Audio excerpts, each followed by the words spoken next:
അള്ളാന്റെ റസൂലിന്റെ റൗള ഇരിക്കുന്ന മസ്ജിദുൻ നബവി കാണാം. അതൊരു വല്ലാത്ത കാഴ്ചയാണത്.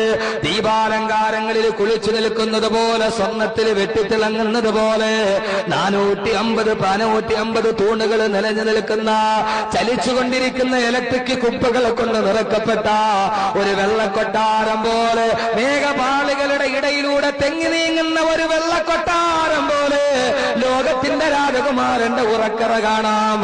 അള്ളാന്റെ റസൂല് പറഞ്ഞു, ജുഹുഫ് മലയുടെ മുകളിലേക്ക് കയറി നിന്നിട്ട് അള്ളാന്റെ റസൂലിന്റെ മസ്ജിദുൻ നബവിയിലേക്ക് നോക്കിയിട്ട് ദജ്ജാൽ ചോദിക്കുമത്രേ, ലിമൻ ഹാദൽ ഖസ്റുൽ അബിയൽ, ലിമൻ ഹാദൽ ഖസ്റുൽ അബിയൽ, ഈ വെള്ളക്കൊട്ടാരം ആരുടേതാണെന്ന് ജുഹുഫ് മലയുടെ മുകളിൽ കയറി നിന്ന് ദജ്ജാൽ ചോദിക്കുമെന്ന് 14 നൂറ്റാണ്ട് മുമ്പ് ആദരവായ പ്രവാചകൻ നബി മുഹമ്മദ് മുസ്തഫ